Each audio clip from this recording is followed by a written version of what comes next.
Yang dibahas oleh Imam Adz-Dzahabi rahimahullah di sini adalah meninggalkan sholat Jumat. Artinya tidak ada uzurnya, hanya untuk sholat duhur. Tadi sudah kita sebutkan hadis wajib kecuali pada 4 orang, ada riwayat lain ditambah dengan 1. Hamba sahaya tidak wajib, gugur baginya, hukumnya sunnah. Wanita hukumnya sunnah. Boleh wanita hadir Jumat? Boleh. Boleh, tapi tidak wajib. Dan dianjurkan oleh para ulama untuk tidak hadir kalau tempat sholatnya muslim laki-laki sempit. Nggak boleh perempuan hadir. Karena bagi mereka sunnah, bagi laki-laki wajib. Kalau tempatnya luas, seperti kasus Masjid Haram Mekah, Masjid Nabawi di Madinah, memang luas. Bisa menampung. Dan itu kata ulama boleh-boleh saja. Makanya di Masjid Nabawi, musollah wanita, di belakang masjid sisi kanan dan sisi kiri, itu biar hari Jumat tidak dipakai oleh laki-laki. Karena masih memadai, gitu kan?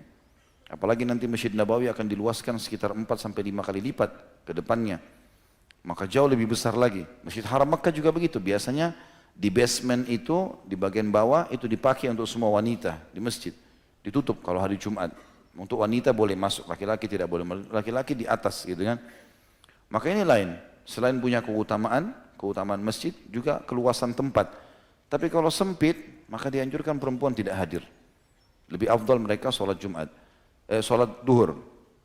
Yang ketiga, anak kecil. Artinya boleh seseorang di antara kita mengajak anaknya hari Jumat. Kalau memang dia mau ajak, misal pas hari Jumat, hari libur kantor, dia ingin bawa anaknya, nggak ada masalah. Tetapi lebih afdal untuk tidak, walaupun boleh. Ya, karena anak-anak dikhawatirkan mengambil saf. Orang dewasa yang memang dasarnya wajib bagi mereka.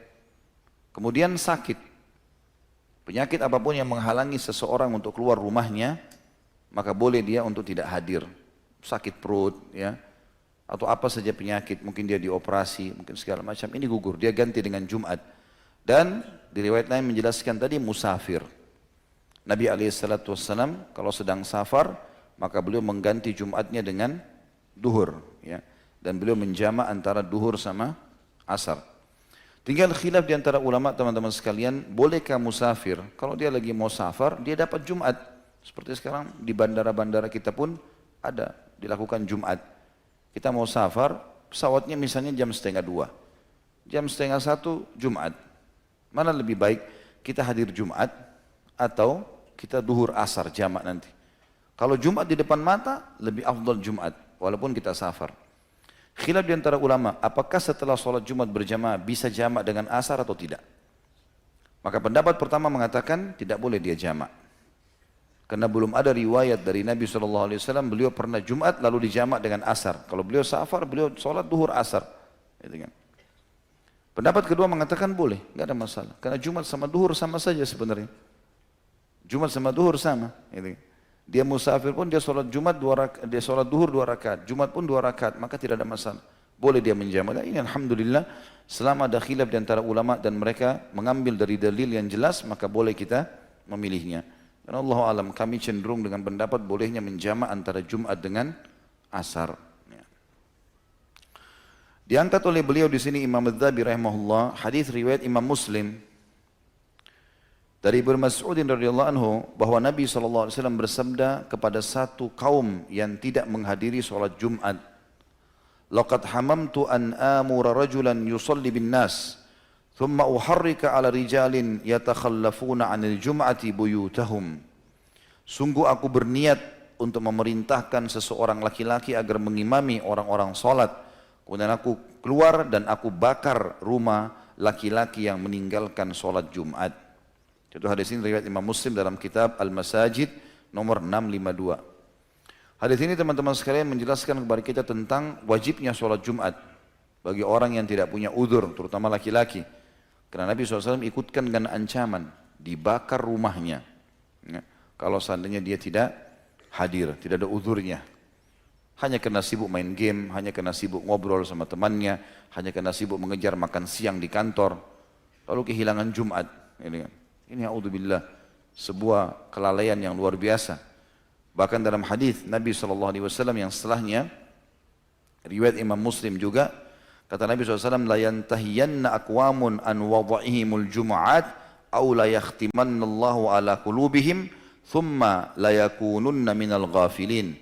Hendaklah kaum yang suka meninggalkan Jumat berhenti meninggalkan perbuatan tersebut. Jika tidak, niscaya Allah akan menutup hati mereka. Kemudian mereka benar-benar menjadi orang yang lalai. Kata para ulama hadis, maksudnya lalai adalah dia akan jadi malas melakukan ibadah semuanya. Tolak ukurnya di Jumat. Tolak ukurnya di Jumat. Kalau dia suka dengan Jumat, dia cinta, dia hadir, Allah masih lapangkan dadanya untuk bisa mengamalkan semua jenis ibadah. Tapi kapan Jumat pun dia sudah lalai, maka tertutup hatinya sama sekali. Tidak akan pernah dia terpengaruh atau ingin melakukan perbuatan-perbuatan kesolehan.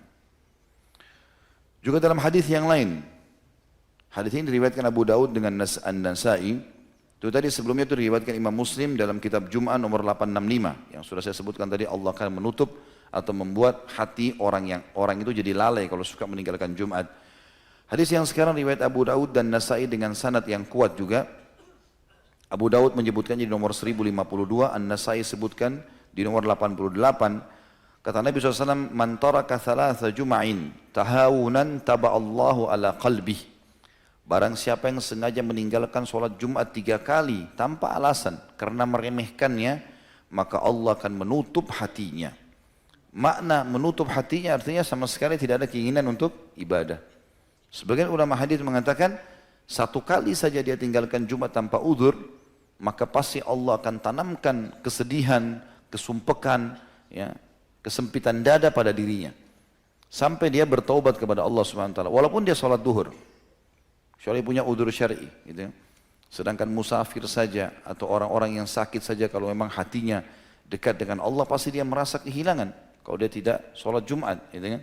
Dan subhanallah tidak ada orang yang menghadiri Jumat kecuali Allah malah sebaliknya, lapangkan dadanya.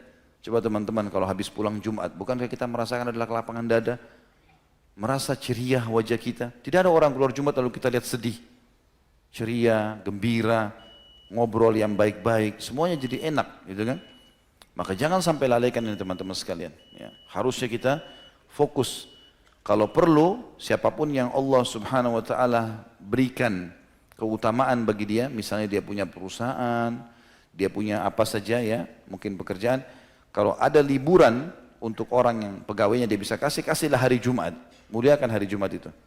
Kalaupun tidak, maka hari Jumat berikan kesempatan mereka untuk menghadiri Jumat. Kita juga panen pahalanya, gitu kan? Kita juga panen pahalanya. Bagi teman-teman yang Allah karunia juga kelebihan rezeki, sedekah hari Jumat, punya pegawai, berikan mereka makan gratis, traktir teman-teman, ibadah. Itu keutamanya sangat besar sebagaimana sudah kita sebutkan tadi. Banyak sekali hadis yang berhubungan dengan masalah itu. Allahu a'lam. Semoga Allah SWT menjadikan kita yang orang selalu taat kepadanya dan juga menjadikan kita yang selalu menjaga ibadah-ibadah terutama Jumat pada waktunya dan selalu mendapatkan ibadah yang diberikan pahala yang sempurna. Ya Allahu a'lam. Baik begitu saya teman-teman sekalian, semoga majelis kita diberkahi oleh Sang Pencipta Allah dan dijadikan sebagai tambahan amal kita pada hari kiamat. Semoga seluruh amal yang pernah kita kerjakan, yang sedang kita kerjakan dan yang akan kita kerjakan sampai menjelang ajal datang nanti diterima dengan pahala yang sempurna. Semoga seluruh dosa tidak terkecuali sekecil sampai sebesar apapun, sengaja tidak sengaja, samar ataupun nyata, kecil ataupun besar, diganti oleh Allah dengan kemahamurahannya menjadi pahala. Dan selalu kita doakan negeri tercinta Indonesia menjadi negara yang aman, tentram, damai. Semua rezekinya dibukakan oleh Allah Subhanahu Wa Taala dari seluruh penjuru negeri ini dan semua utang negara ini dilunasi dengan kemahamurahannya. Dan semoga umat Islam di bawah naungan ukhuwah Islamiyah, diangkat perselisihan di antara mereka, diberikan penghormatan satu sama yang lain dan juga dalam ibadah mereka kembali kepada Al-Quran dan Sunnah. Dan siapapun yang menginginkan keburukan bagi Islam, bagi muslimin, bagi negara tercinta ini dikembalikan tipu daya mereka kepada mereka sendiri. Dan semoga seluruh pemimpin negara ini diberikan hidayah oleh Allah untuk menjalankan tugas dan amanah mereka. Dan semoga saja seluruh warga Indonesia, muslim atau non-muslim mendapatkan hak mereka. Dan semoga Indonesia menjadi contoh bagi negara-negara yang lain. Selalu kita doakan saudara kita di Palestina, di Syria, di Yaman, di Irak, di Myanmar, di Ahsa, dimanapun mereka berada sedang tertindas. Semoga Allah ikhlaskan niat mereka, terima para syuhada mereka, muliakan Islam di tangan mereka dan tangan kita semua. Dan semoga Allah partisipasikan kita bersama mereka di pahala, baik dengan doa, dengan harta, juga dengan jiwa kita. Dan semoga Allah dengan kemahamurahannya menyatukan kita semua di surga firdausnya tanpa hisab. mana saya dari majelis ilmu yang mulia ini. Wassallallahu nabiyana Muhammadin walhamdulillahi rabbil alamin. Subhanakallahumma bihamdika asyhadu an la ilaha illa anta astaghfiruka wa atubu ilaik. Wassalamualaikum warahmatullahi wabarakatuh.